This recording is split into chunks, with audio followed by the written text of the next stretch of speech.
Hey guys, my name is Brandon, and I have been in the repair business since 2013, iPhone, computer, tablet, and whatnot. I decided to make a series of videos on just the journey, the experience, how to help other people maybe become financially independent from it, or just start a side business. I live in a little tiny town in Kentucky right now.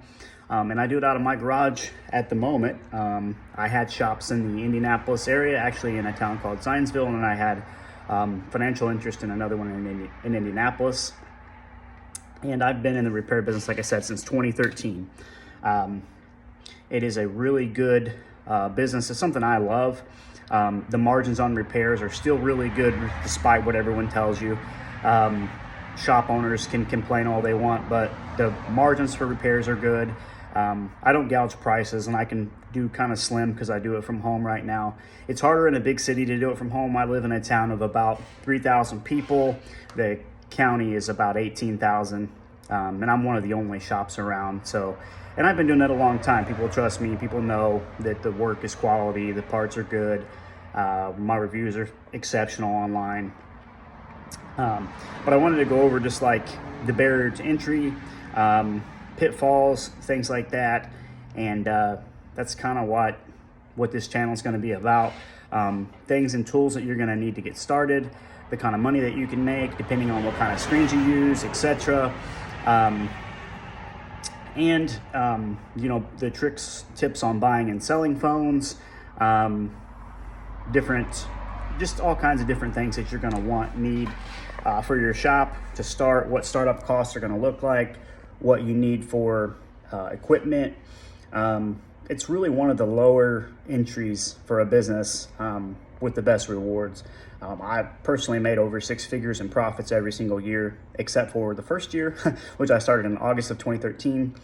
And profits was very low. I mean, it was like $11,000, but it was only a few months, and we still turned a profit the first few months. So, but every year preceding that, we have made a 6-figure profit at the very least.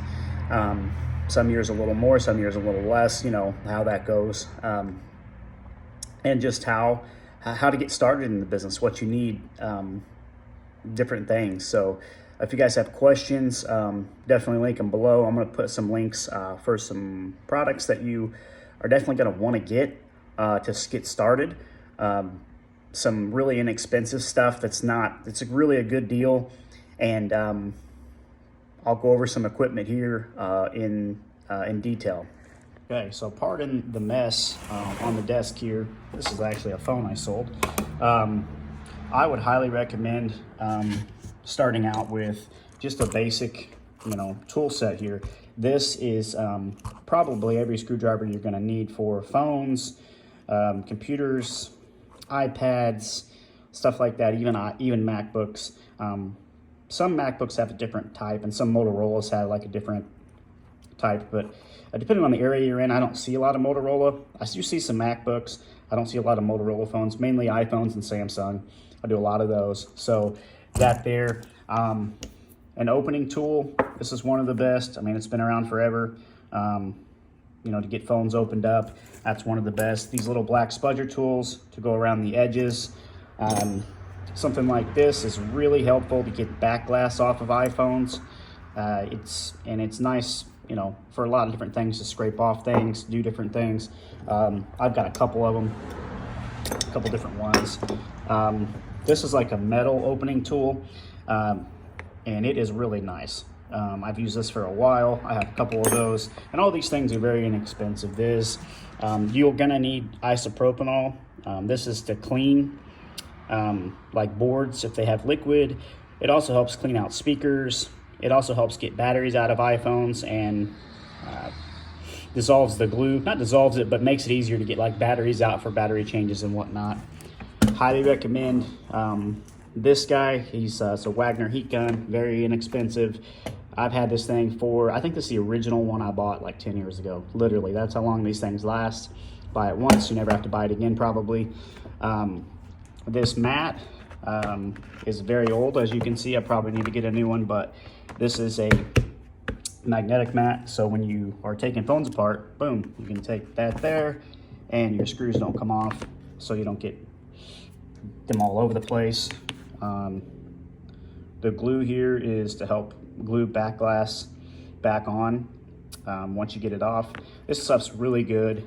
You don't need a ton of it. It doesn't add any thickness to the phone, so for a tight flush finish, I recommend some 3M tape, probably 3mm. You can get different sizes. 3mm is fine. This little thing's nice to have if your screwdrivers not be magnetic anymore. And some other machines I would highly recommend would be the laser machine. You need some kind of laser machine for the back glass. I've had this one for a long time. It probably needs replaced before too long. But it makes getting the back glass off manageable, where before, not really manageable. Without this, it's very difficult. You can use heat and take the entire phone apart, but something like this, the laser, you can pretty much do it with the phone fully assembled. You do have to be a little cautious around certain areas and make sure that it's calibrated properly, but this will help you get the back glass off with a lot more ease than trying to do it without this machine. This is probably the most expensive thing to buy. You know, that's just kind of how it is, but it's not that much. I mean, there's different versions, and there's I can link some below that I would recommend. And this is something you gotta have if you're gonna start a repair shop. So, and then, you know, I use this to run the laser, but a lot of the lasers have built-in, the newer ones have a built-in computer. This is just a cheapy laptop. It was like 80 bucks I got from an ex-employee a few years ago. So there's that.